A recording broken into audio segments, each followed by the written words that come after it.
तो आज हम लोग डिस्कस करेंगे पर्टिकुलरली जब आप अकॉम्पनिंग वीज़ा पे किसी को ला रहे हैं इंडिया से या फिर नॉन यूरोपियन कंट्री से डेनमार्क में। तो आपको स्पेशली डेनमार्क के लिए क्या क्या डॉक्यूमेंट्स चाहिए, आज हम लोग वो डिस्कस करेंगे। तो हमने बेसिकली रितु जो मेरे साथ जो आने वाले हैं मेरी अकॉम्पनिंग वीज़ा स्पाउस वीज़ा पे, स्पेसिफिकली स्पाउस वीज़ा पे, तो उनके लिए हम जो भी डॉक्यूमेंट्स हमने तैयार किए हुए हैं वो उसकी लिस्ट मैं आपको आज बताने वाला हूँ। तो सबसे पहले जो लिस्ट में है मेरा रेंटल एग्रीमेंट। तो रेंटल एग्रीमेंट बताता है बेसिकली कि मैं डेनमार्क में मेरा रेसिडेंस एड्रेस क्या है, और जो भी मेरी लीज़ लीज़ कॉन्ट्रैक्ट जो मैंने प्रिपेयर किया हुआ है मेरे लैंडलॉर्ड के साथ या जहाँ भी मैं रह रहा हूँ, तो वो एक बेसिकली बेसिक डॉक्यूमेंट है आपका रेंटल एग्रीमेंट या लीज़ कॉन्ट्रैक्ट। फिर मैंने एक मेरी सॉफ्ट कॉपी जो मेरे सारे पेजेस की पासपोर्ट के सारे पेजेस की वो प्रिपेयर किए। तो सेकंड नंबर पे है copy of all the pages of my passport, जो कि सॉफ्ट कॉपी में है।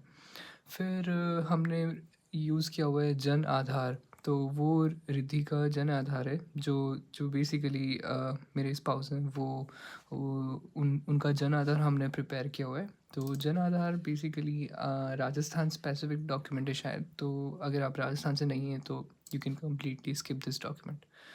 फिर हमने एक चेकलिस्ट जो न्यू इन डेनमार्क या नए ई डेनमार्क वहाँ से जो मिलती है वो चेकलिस्ट आप डाउनलोड करनी है। उस चेकलिस्ट में खाली आपको ये बताया गया होगा कि केस आईडी की जो रिसीट है वो चाहिए।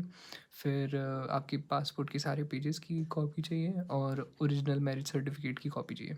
बट हमने इन तीन के अलावा तो हमने काफ़ी सारे सपोर्टिंग डॉक्यूमेंट्स रखे हैं जस्ट इन केस अगर उन्होंने मांग लिया।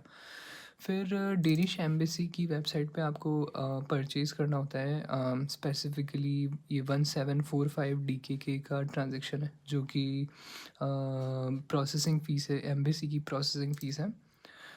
ये आपको वहीं पे VFS ग्लोबल की वेबसाइट पे ही इसका लिंक मिल जाएगा। बेसिकली इसका लिंक था dym.um.dk, 1743 DKK की जो फ़ीस है।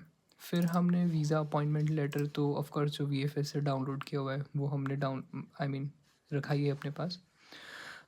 VFS की लाइक ट्रांजैक्शन डिटेल्स भी हमने सेव की हुई है। जो आप जब बुकिंग करते हो उसके बाद आपको ट्रांजैक्शन डिटेल्स मिलती हैं, तो वो हमने पर्टिकुलरली सेव की हुई रिसीट। ये एक डॉक्यूमेंट था। फिर उसके बाद हमने ये MF1 जो MF1 application for residence permit और extension as accompanying family member to a person who is to work और स्टडी इन डेनमार्क। तो ये पर्टिकुलरली आप जब न्यू इन डेनमार्क वाली वेबसाइट पे रजिस्टर करेंगे तो ये फॉर्म आपको ऑनलाइन फिल करना होगा। तो ये फॉर्म ज़रूर आपको लेके जाना है, और इस फॉर्म में आपको basically case order ID, reference number, applicants name और डेट ऑफ सबमिशन ये मिलेगा। और ये ऑनलाइन एप्लीकेशन है जो आपकी न्यू इन डेनमार्क की वेबसाइट पे सबमिट होगा। इसको बोलते हैं MF12 एप्लीकेशन, MF12 एप्लीकेशन। फिर हमने MF1 फॉर्म भी, MF1 और /2 फॉर्म ऑनलाइन भी सबमिट किया था जो हमने प्रिंट करके फिर उस पर सिग्नेचर किया, और सिग्नेचर करके उसमें डेट एंड प्लेस लिख के और फिर सबमिट किया। तो ये फॉर्म भी हमने सेलेक्ट किया हुआ है। फिर मैरिज सर्टिफिकेट का ऑफ कोर्स इंग्लिश और हिंदी का दोनों का ट्रांसलेटेड कॉपी जिसमें रजिस्ट्रार के साइन है, जो हमारा म्यूनिसिपैलिटी है उसके रजिस्ट्रार के साइन है, स्टैम्प है बेसिकली, तो वो हमने लगाया हुआ है। फिर हमने केस ऑर्डर आईडी का ऑफ कोर्स ट्रांजैक्शन रिसीट लगाया हुआ है। फिर जो मेरे स्पाउस है उनका फुल पासपोर्ट, लाइक 40 पेजेस का पासपोर्ट है, तो इंक्लूडिंग कवर, तो वो हमने पूरा इंक्लूड किया है उसमें। उनका पैन कार्ड, आधार कार्ड और बर्थ सर्टिफिकेट ये हमने सपोर्टिंग डॉक्यूमेंट रखा हुआ है। और जब आप डेनमार्क में होते हैं तो आपको एक म्यूनिसिपैलिटी कार्ड मिलता है जिसको बोलते हैं हेल्थ कार्ड या हाँ मिथ मिथ कार्ड।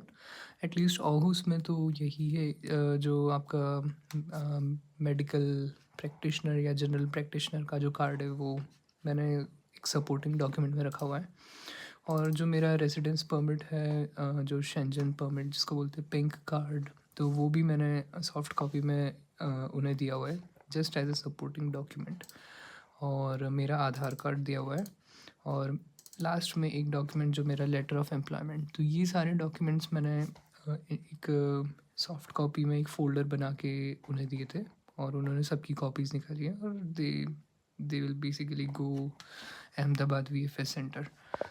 तो ये छोटा सा वीडियो मुझे बेसिकली एक चेकलिस्ट के लिए बताना था, जिसमें कि क्या क्या चेकलिस्ट यूज़ होती है अकॉम्पनिंग वीज़ा के लिए। Thank you.